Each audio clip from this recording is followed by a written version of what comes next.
my professional career really started transitioning from the amateurs in 2013 when I won the national Golden Gloves and the national USA boxing tournament.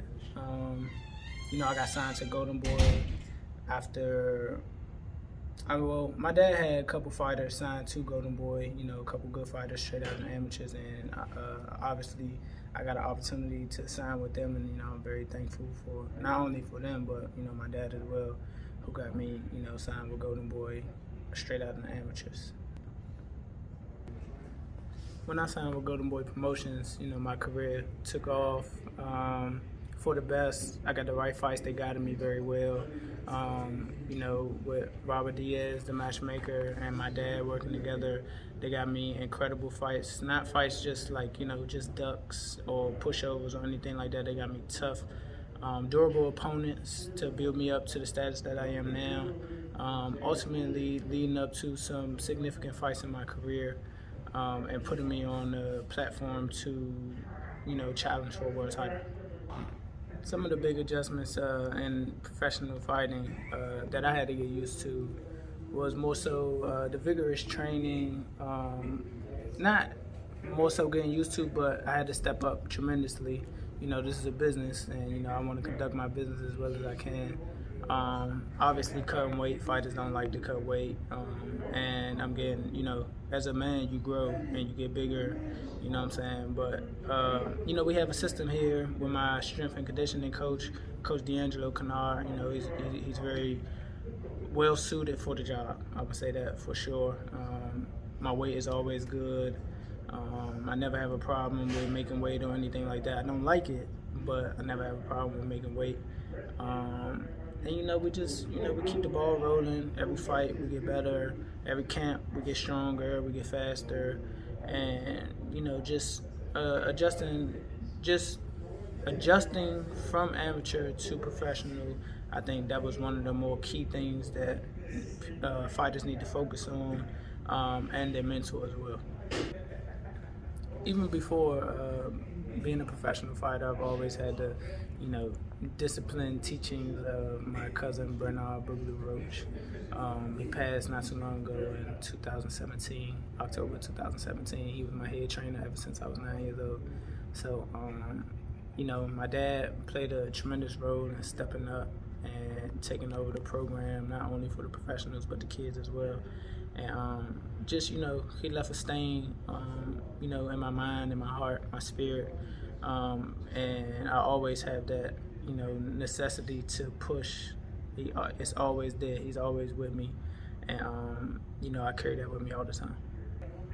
Digging into my first world title shot, I fought Jamel Herring. He's not the WBO champion anymore, but he was the WBO champion for 2 years, I believe. Rene champ for 2 years. He just recently lost his title to Shakur Stevenson. But digging into that fight, that was definitely a life-defining moment right there. The difference between being a world champion and just, being a world title challenger. I think I definitely could have won that fight. It was close. It was a close, tough fight. And just looking back on it, I could have started a little earlier with the pressure. As you can see, I was coming on late. I heard him late, even though that should have been a knockdown because the rope saved him. But, it is what it is. It's a learning experience, I would just like to say that it probably wasn't divine timing for me yet, but I know 100% for a fact that I could have won that fight. I definitely could have won that fight, and it's just back to the drawing. It was just back to the drawing board. We're 1,000% better. Even if we would have won the fight, we would have been 1,000% better. And we just continue to push, and I just want to show the world that I'm the best in my division, and I'm willing to fight for it, regardless who it is, whether it's a champion, whether it's a unified champion, whoever it is, I'm ready. After the Jamel Herring fight, after a loss, most people, look at it like, damn, I'm on the back burner, or whatever the case may be. But we was pushing. We know that we belong on that world stage, so we push to stay active. I had 2 fights after that, 2 stoppages, And leading up to this fight with Rene Alvarado, hopefully I can make it 3. This is the type of fight that we've been asking for from the jump, because that's what level we're on. Rene is just lost his title, his last fight. He was a world champion a fight ago, and he just lost it to Roger Gutierrez. So, you know, this is the type of fights that we need, and the type of fights that we want to show that, you know, this is where I belong, and they're going to see on December 18th.